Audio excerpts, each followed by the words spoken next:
All right, we'll go ahead and get started. We'd like to welcome Wyndham Clark, our newest Wells Fargo Championship winner. Congratulations on your first PGA Tour win. What are the emotions going through right now?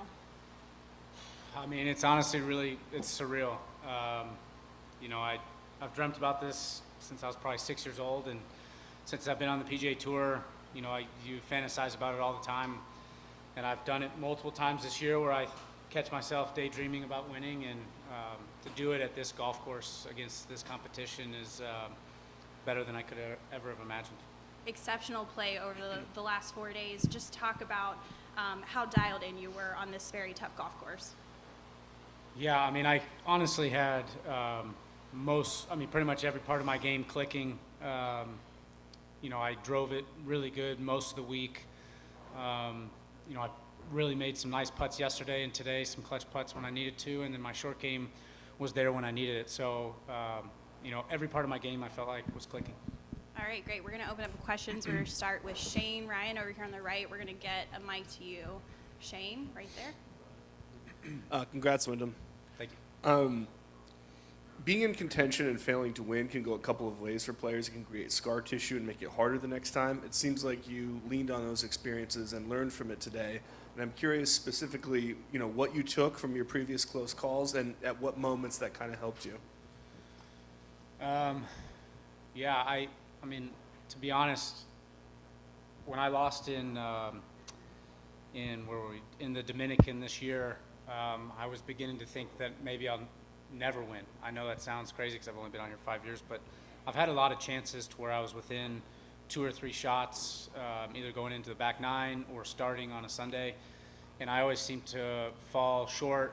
And not only that, but seem like I fell back in positions. And there was multiple texts and calls and times when I was so frustrated with people in my camp where I didn't think I'd ever win, and I was like, let's just stop talking about it because I didn't want to think about it. I said maybe that's just not in the cards for me. So being in the position this time, I was like, well, we've done everything. We know what not to do. And so I really learned from those experiences, and I felt like today, when I didn't have the best start early on, I just told myself to relax. I've a lot more holes. You can't win the tournament after the first few holes on a Sunday. So, little things where in the past I would have gotten fast and quick, and already my mind's going forward. And so I stayed really patient and present. And I think that's what kind of calmed me down. And then ultimately, when I got into a groove, helped me propel to make the birdies and win this tournament. Adam. Hey, Wyndham, congrats on the win. Thank you. You were talking to us yesterday. You said you were excited for the pressure and to see how you would handle it in the moment.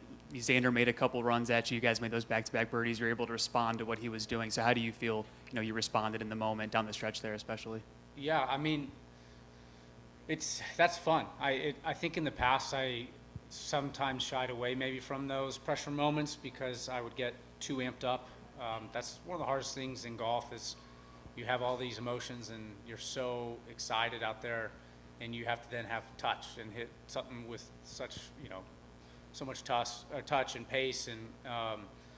And so in the past, I feel like I struggled with that. And so today, like you said, I was excited. When he made putts, I was like, yeah, all right, now I got to do it. And, I just think Xander and I fed off each other really well Saturday and Sunday. He played amazing. And I think a lot of how good I played was because he was putting pressure on me. And so I just felt like, all right, I can't just coast in and make a bunch of pars. I got to make birdies. So, I really like how I handled the pressure. One behind. With the bogey start, obviously that kind of set things off kilter for you, but when did you finally feel like you were comfortable within the round? And then in the mid portion, when you were making birdies and Xander kind of gave a couple of shots back from 9 through 12, that stretch there, was that kind of a moment that you smelled some blood in the water and we could put this thing away? I would say, I felt pretty comfortable once I kind of hit the green on hole 6, and then hit in the fairway on 7, because those are two kind of tough pivotal holes where you could easily make a bogey on 6 or hit a foul ball on 7 and something crazy could happen. And so I felt like when I kind of got those in play and put myself in position, I was like, all right, we're in this thing. calm down, relax. Obviously, I would have liked to have made that putt on 7, but then following up with a great pitch on 8 and making birdie on that hole, that's when I really loosened up. And then, yeah, and then I think when he bogeyed 9, and then I birdied 10, and then he bogeyed 11, I was like, all right, this is, you know, let's not let him back into this tournament. And so, you know, my caddy John and I made sure that we were pretty conservative into certain holes, and then other ones be aggressive. And, you know, for instance, like on 14, we laid up again, and, you know, people might question that play with my distance, but I hit a cut and the wind is off the left, and I felt like it's either going to go way right or I have to start it over the lake and I could bring in a bogey. And so things like that where we were conservative, but then I took advantage and hit great shots, and, you know, I made birdie on that hole and then the par 5. So I didn't let Xander get back into it to the best of my ability. Rex and then Cam. Wyndham, congratulations. Thank you. You talked about being in this position before and what you learned. What were your emotions like through those first 2 holes when you go from 2 up to essentially tied? Yeah, you know, you kind of think about a bunch of different scenarios. I knew Xander was going to play well, but I also knew it was going to be tough. So you know, my caddy kept preaching to me as we were warming up. He's like, hey, get your mind wrapped around that it's going to be challenging. It's a lot windier today. There's going to be tough pins. And so, you know, I knew when we were all squared. I mean, if you told me Wednesday or Thursday that I'd be all, you know, tied for the lead with whatever it was, 11 holes to go, I would have taken it. So I kept reminding myself that, hey, I'm in a position to win. Sure, early on it wasn't, you know, wasn't as pretty as I wanted, and I didn't maintain the lead. But as I started making birdies and putts, I started to really believe that I could do this. And, you know, fortunately, Xander made some mistakes, and then it really propelled me to continue playing well. And I know you get a lot from this win, but what does it mean to make it into the Open Championship? I think you were one of the 3. Yeah, I mean, I made it last year for my first time in St. Andrews, which is, I mean, besides probably playing at Augusta, would be the #1 course I'd want to play, especially a major championship. You know, Tiger played, and all the greats have played there. So to make it in again is amazing. Obviously, it makes me planning my schedule a little easier. I love going to play links golf, so I'm really excited playing it. Cameron. Congratulations, Wyndham. You spoke the last couple days about sort of the old you before you addressed your mental game. Those first 7 holes were tough. I mean, what do you think would have happened had the old you been presented with those first 7 holes? Yeah, I mean, a lot of what would happen is I would get too amped up, and I would show a lot of emotion, which then makes it tougher for me to make good, solid swings. And, you know, not necessarily, I don't know if I would have made bogeys or a lot of mistakes, but I would have been way more uncomfortable, and it would have been even tougher. And that's what I felt like in the past. It always seemed so tough for me on Sundays.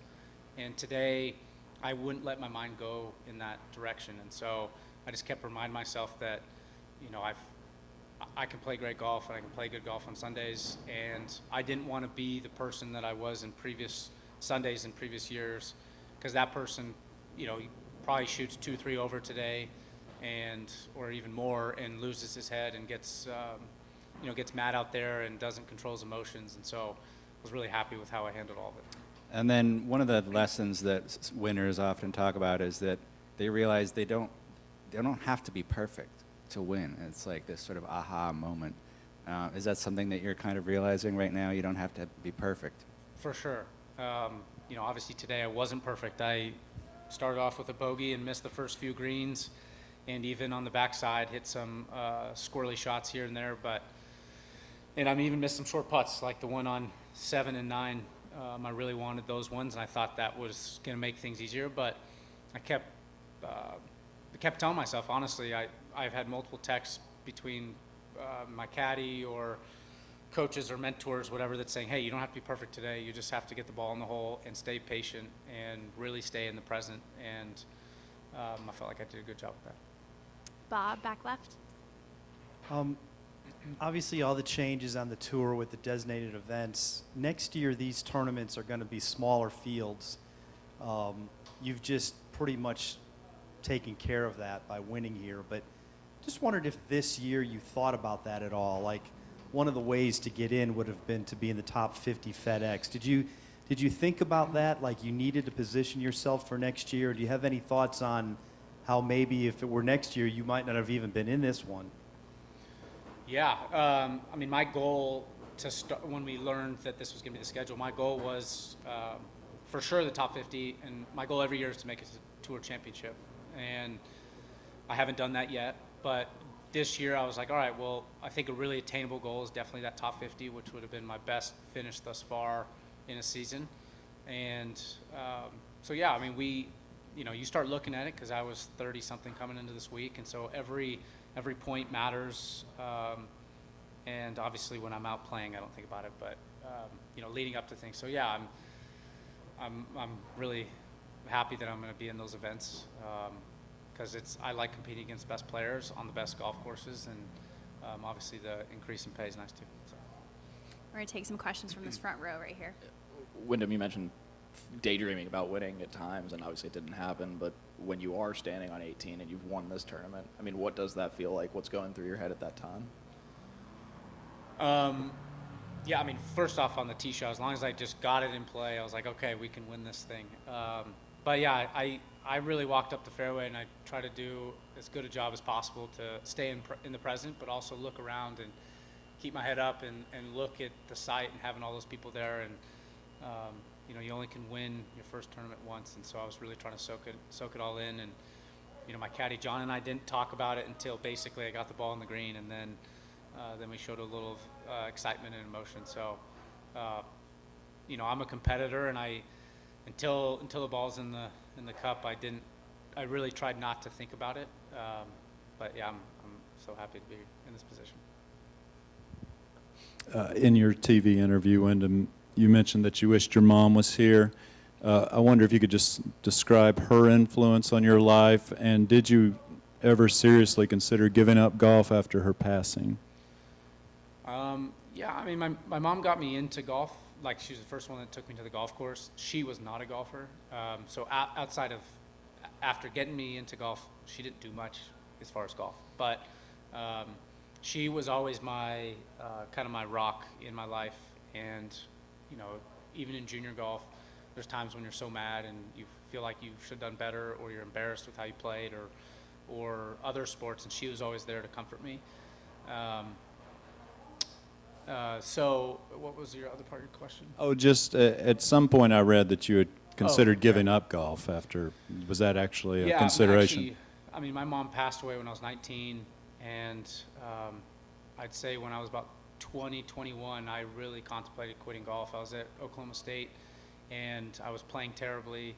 There was many times when I stormed off the golf course in qualifying or in tournaments and just drove as fast as I could, and I didn't know where I was going. And and I just the pressure of golf, and then not having my mom there and someone that I could call was really tough for me.